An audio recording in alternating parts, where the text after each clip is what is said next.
you've probably seen in the years this incredible interest in this. Well, of course, this is why that there were so many human oddities who lived here, because birds of a feather flock together.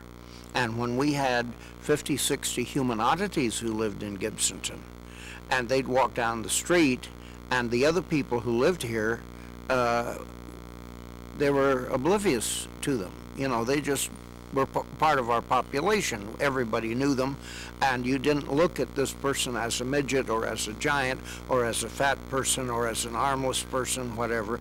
They were just your neighbors and just people. And when you are involved in the sideshow business, it only takes a matter of hours, and the most exotic, strangest looking human oddity becomes someone. Well, I have to give you a good example. In 1968, we had Schlitzie, the Pinhead, who was one of the features in the Todd Browning movie of 1931 called Freaks. And Schlitzie was indeed a very unusual looking person. And she joined us, I believe, in Allentown, Pennsylvania, about the 1st of August. And my partner, Chris, said, "My God, that is undoubtedly the strangest looking human being I have ever seen in my life."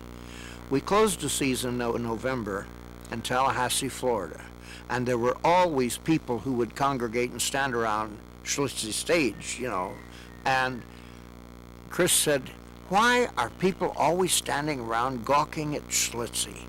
What's so strange about Schlitzie?" Because he had got used to Schlitzie, and Schlitzie no longer appeared to him to be so strange, just another person. I guess, and so she was one of the stars of Freaks. Yes. Certainly one of the most memorable characters. Yeah. When you, so how did she have a manager, or how did Yes. that work? How did that? Schlitzie was actually a male, but they always dressed her in like a muumuu because it was easier to take care of her, because she had to be cared for. And Schlitzie had a sister, Athelia, and they were children of a rather prominent family socially in Santa Fe, New Mexico, back in the 20s. And this family kept them hidden away, and their friends and their acquaintances didn't know that these two people existed. And Pete Cortez, who was one of the deans of the sideshow world, was playing there, and somebody found out about it. And so, to make a long story short, they were given to Pete Cortez, and he kept Schlitzie, and a man that had and wife who had been with him for a long time, George and Mrs. Surtees, took Schlitzie, and Pete kept Athelia. Well, I'm not sure when Athelia passed on, but I'm going to say probably in the late 40s, early 50s. Schlitzie was very old, and when she passed away, Schlitzie was in her 80s when they came to me. And Schlitzie, they wintered in Los Angeles, and they had a daughter who was not in the business, and Schlitzie was first, Mrs. Surtees died. Shut up. Mrs. Surtees died, and then Mr. Surtees, George, continued to take care of Schlitzie and work with her. But then he died, and the daughter didn't know what to do with Schlitzie. She had no means or interest in taking care of Schlitzie.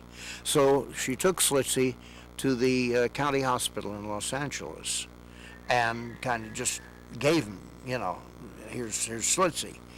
Fortunately, it was in the wintertime, and there was a sword swallower by the name of Bill Unks who was working in the hospital in the winter. And he saw Schlitzie sitting in the waiting room. So he went over to talk to her to find out, you know, why she was there. Well, you really couldn't get much sense out of Schlitzie. And so he went to the hospital administration, and they told him what had happened. Well, fortunately for all concerned, he went to the phone and he called Sam Alexander, who had a sideshow. And Surtees had Schlitzie with Sam for some years. And so Sam immediately came to the hospital and talked to the administrators. And they said, well, regardless of anything, they would have to have a psychiatric evaluation done. The psychiatrist said that if Schlitzie was institutionalized, which is what they would have to do with her, that she wouldn't live 6 months, away from the love of the show people and the attention of the public, she'd die of a broken heart. And so the state of California made her award to Sam Alexander, and she spent the rest of her life there with Sam. Now, Sam played the same route each year up in Canada mostly, and we played the same route in the States at that time. And so occasionally we would change acts, because that way it would give him something new and it would give us something new. So in 1968, they sent Schlitzie to us with his nurse. And so Schlitzie was with us, I beg your pardon, it was in 1967. And he was with us all of 67 and 68. And then went back with Sam. And then after, I don't know, 2, 3, 4 years, Sam got an apartment for the nurse and Schlitzie in California, Los Angeles, right near MacArthur Park. And on a nice day, the nurse's name was Dick. Dick would take Schlitzie out to the park. And the people would, first of all, come and ask questions and same thing. But after a while, they got to know Schlitzie, and they would come and they would visit. And so this kept Schlitzie going. She was not just hidden away somewhere or institutionalized. And then, of course, passed away from old age way up in her 80s, as I remember. What would an act be? What would Schlitzie do? Just as an example. How would it? Would people come up? Would it just?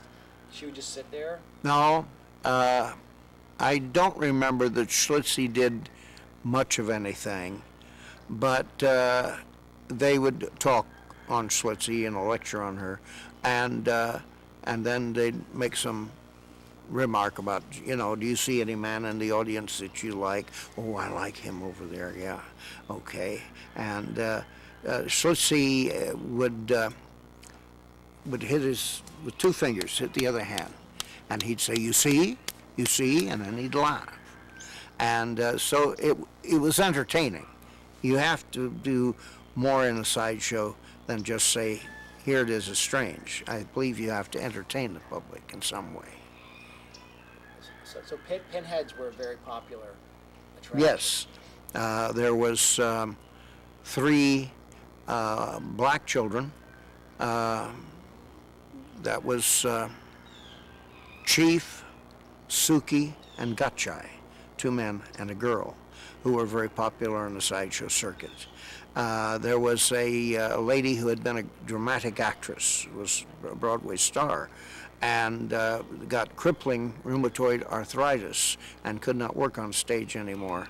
And she and her husband, Doc Ward, got a pony ride that Doc ran, and they framed a little show that was with Kai Kai and Bobo. Could you explain what a pinhead is? Yes, okay. A pinhead is medically a microcephalic, a person who has a head that is about the size of a grapefruit and sort of tapers up to a point. And it's usually soft, like on the top. They are idiots. They have very little small head, small brain. And that's what a pinhead is. But they call him a pinhead because of that tapering thing at the top of the head. And Kai Kai and Bobo. Bobo was, actually his name was Clarence, and Kai Kai's name was Helen. And Helen also, they were a little brighter. And Helen would help Mrs. Ward because she was crippled up, and she would cook for him, wash the dishes, help with the housekeeping. and Bobo would help Doc put up the pony ride and care for the ponies, and would help put up and take down the sideshow. They are usually very physically strong. I heard Schlitzie used to go around firing people.